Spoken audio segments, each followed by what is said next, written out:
Well, you know, it's one of those things that you hear about in the news, but you never think will actually happen in your neighborhood. Sahuarita Police say Corina Rodriguez tried to drown her 7-year-old boy, and that's just the beginning. Marcelino Benito has more in tonight's 9 on Your Side Crime Watch.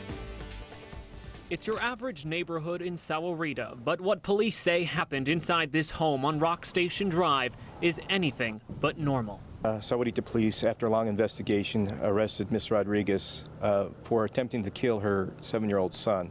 30-year-old Corina Rodriguez sits in the Pima County Jail tonight, accused of trying to drown her own son in the bathtub. She faces attempted second-degree murder and child abuse charges. And it's a tragic situation because it is the mother. It is her child. And this shouldn't happen. It didn't take long for news to spread through the Madera Highlands neighborhood. Knowing that something like that happened across the street is very disturbing to me. Neighbors like Richard Rogers are shocked. They never thought something like this would happen on their street. It breaks my heart for that little boy. I've seen him once or twice, you know, and if I would have known it was going on, I would have, obviously done something or called somebody. Neighbors tell 9 on Your Side there was something a little off about the people in that home.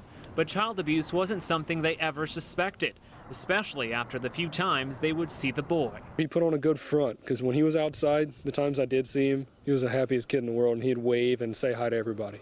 9 on Your Side has learned it was the boy who spoke out about his own mother in interviews with investigators. Police say without that, things could have been far worse. What could have happened here?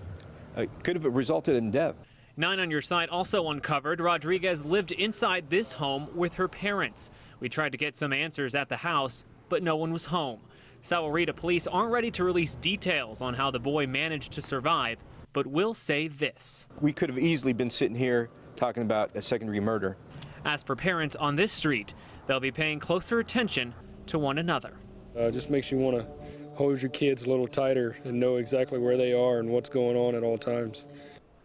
Now, Child Protective Services did take custody of the child after the arrest, but tonight the 7-year-old is living with other relatives. We're told he's safe and sound. The attempted drowning explains the attempted murder charge, but what made police decide to charge Rodriguez with child abuse? Well, Guy, I asked Sahuarita Police that same question. They wouldn't go into specifics, but say other than the drowning, there were numerous other instances where the mother caused bodily harm to the child, harm that police say could have even caused death. So sad and shocking. Thank you, Marcelino.